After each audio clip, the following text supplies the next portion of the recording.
Nessa aula iremos falar da pneumonia na infância. Pneumonia, que é uma situação causada por um agente infeccioso, normalmente vírus, mas também podendo ser por bactérias e fungos. E na criança, a pneumonia é a maior causa de morte no mundo, sendo então um importante alvo de atuação de nossos fisioterapeutas.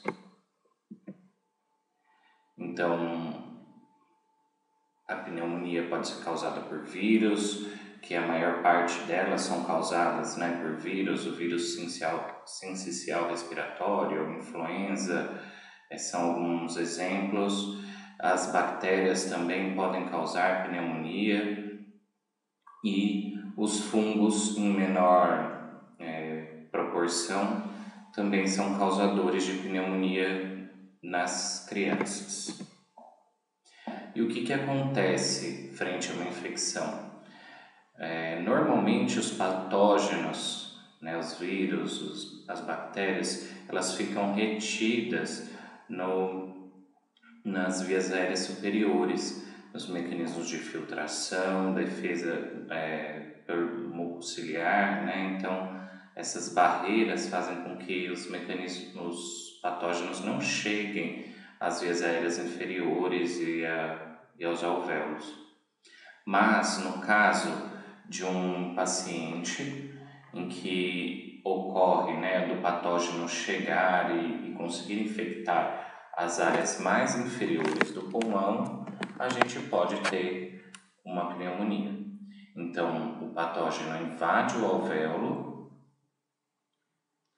e essa invasão do alvéolo leva a um edema por extravasamento de líquido, de plasma, Então, essa infecção gera uma inflamação, essa inflamação faz com que os vasos dilatem e essa vasodilatação favorece o extravasamento de plasma para a região intersticial, ou seja, aquela região que fica entre o capilar pulmonar e o alvéolo, fazendo com que a barreira alvéolo-capilar fique mais larga, dificultando assim os processos de difusão.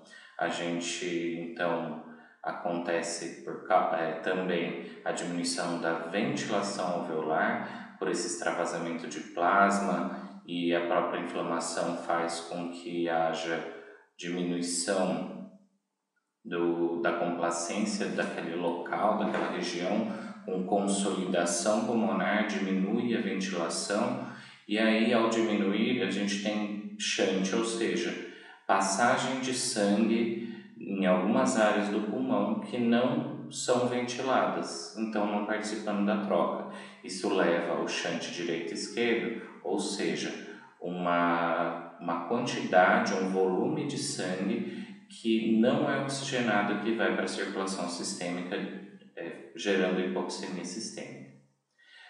Também há um aumento da produção de secreção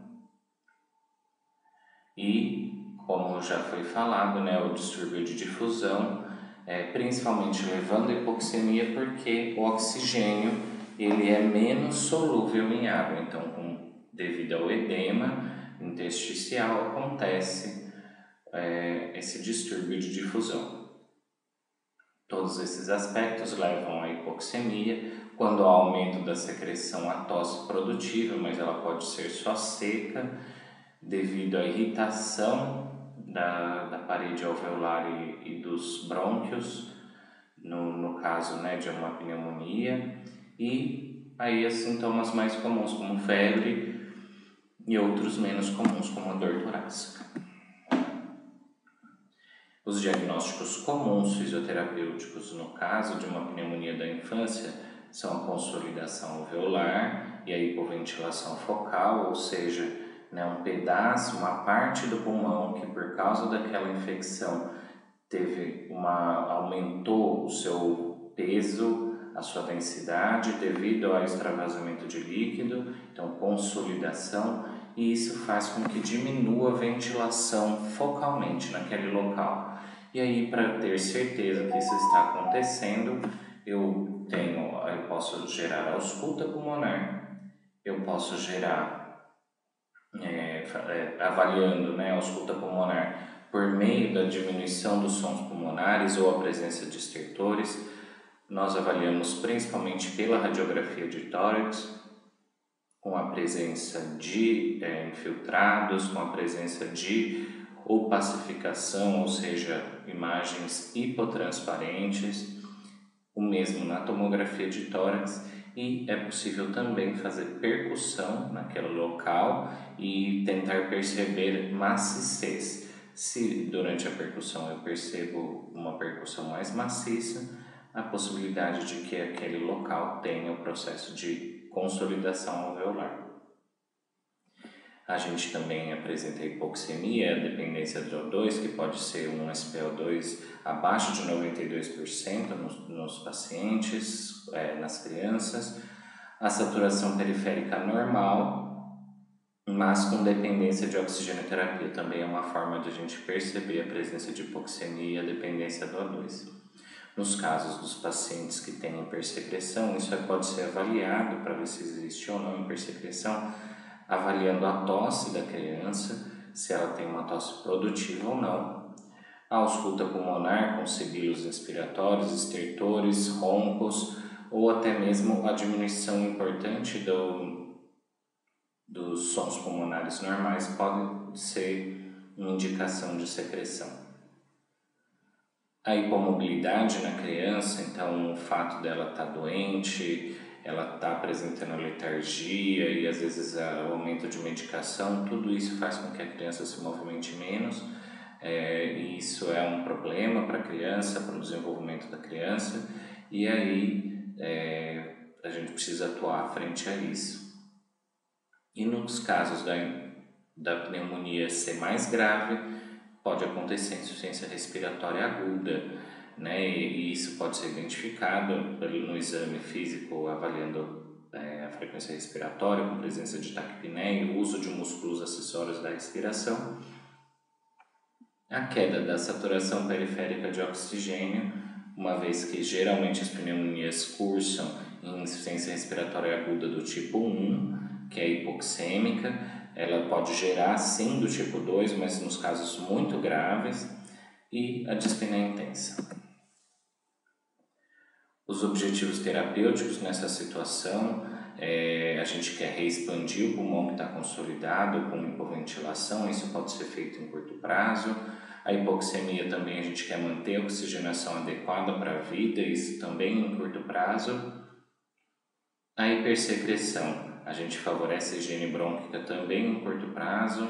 A hipomobilidade, nós fazemos a parte de manutenção da mobilidade para favorecer o desenvolvimento neuropsicomotor da criança, também em curto prazo.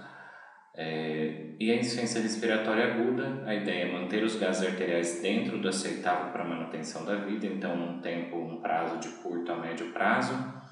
E é importante a gente lembrar que normalmente quando estamos falando de doenças que levam a uma hospitalização, normalmente a gente está falando realmente de objetivos a serem cumpridos em curto prazo. Para atingir esses objetivos, a reexpansão pulmonar, a gente tem muitas opções, como a da fisioterapia. Uma muito importante é a respiração por pressão positiva intermitente, então o processo de reexpansão por pressão positiva. A gente tem a ED, que dá para ser utilizada nas crianças maiores. Os padrões ventilatórios voluntários também nas crianças maiores, então a inspiração fracionada, a inspiração máxima sustentada, a terapia PEP como uma possibilidade de reexpansão e aumento da capacidade vital forçada. As mudanças de decúbito também são uma opção para a reexpansão pulmonar, colocando a criança em decúbito com o lado a ser reexpandido para cima, né? Para a região, colocando ela de forma superior ao outro pulmão. A gente mantém a oxigenação adequada, então dentro dos objetivos, isso a gente faz monitorando a oxigenação. E aí por meio dessa monitorização a gente escolhe a melhor interface e a criança tem algumas outras opções aí mais comuns para ajudar nessa oxigenação, como por exemplo a própria incubadora. E depois que escolhi a interface, a melhor titulação. Então eu titulo o oxigênio, a oferta de oxigênio, para que a oxigenação sempre esteja acima de 92 a 94. A gente favorece a higiene brônquica, que temos muitas manobras, a AF lenta na criança menor, a LPR, a drenagem autógena assistida, e a AF rápida, em algumas situações, aspiração e higiene de vias aéreas superiores. Na criança um pouco maior, a gente já tem o LTGO, a própria drenagem autógena, os incentivadores respiratórios que são osciladores, shaker, flutter, a capela. Também podemos fazer a AF rápida, ativa, a TEF e solicitar a tosse quando o paciente consegue. Quando não consegue tossir, a gente pode promover a aspiração. E a higiene de vias aéreas superiores nessas crianças maiores também. No caso das crianças que então ficam mais hipomóveis no leito, a gente incentiva as transferências, incentiva a adoção de outras posturas, deambulação precoce e movimentação passiva. E para manter a oxigenação, a ventilação adequada à vida, a primeira questão é a oxigenoterapia, é a primeira possibilidade para ajudar nesses casos.